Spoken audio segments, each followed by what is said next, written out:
This is Inside Indiana Business, Radio on Demand for the morning of May 4th, 2023. I'm Wes Mills. The Indiana Economic Development Corporation, Purdue University, and Belgium-based Research and Innovation Center IMEC have entered into a memorandum of understanding to advance research and development in Indiana's semiconductor industry. The release says that each of the partners will provide significant investment per year over the course of the 5-year agreement, but it does not specify how much each party will invest.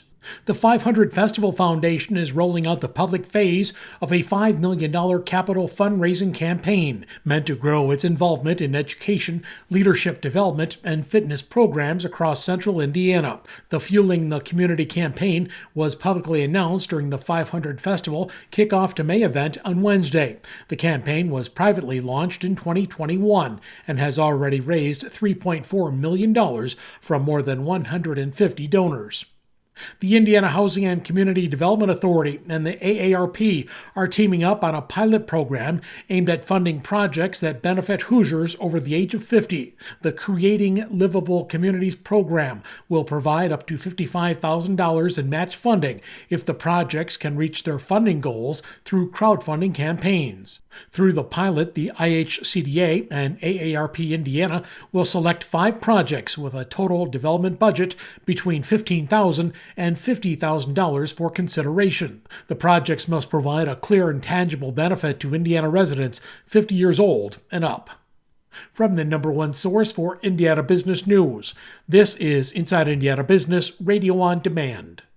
Get ready, Greater Lafayette. We're headed your way. IBJ Media, Inside Indiana Business, and the Indiana Economic Development Corporation invite you to the inaugural Engage Greater Lafayette event, presented by CareSource, Indiana University, and Old National Bank, Wednesday, May 17th at the Union Club Hotel at Purdue University. We'll be diving into talent, education, and other issues shaping the regional economy. It's all about advancing the future of Indiana. More at ibj.com/engage. Indiana, it's time to get revved up. Inside Indiana Business is going racing. We'll be at the Indianapolis Motor Speedway for the month of May and take you inside the business of motorsports, from gasoline alley to high-tech race shops to small-town dirt tracks.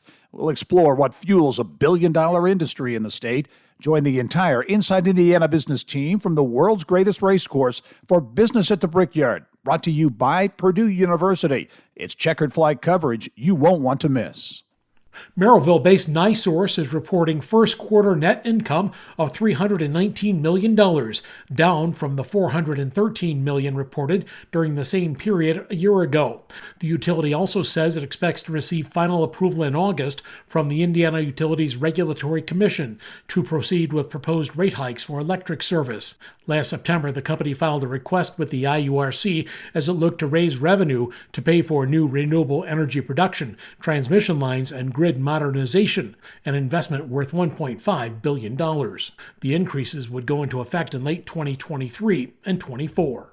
Indiana's $44 billion biennial state budget will help Purdue University Fort Wayne get a step closer to its dream of a new music technology building. The university will receive $15 million from state coffers, which gets the project within reach of the $22 million price tag to build and equip the center. Preliminary plans call for site work to begin in 2024. The opening date is slated for the fall of 2027.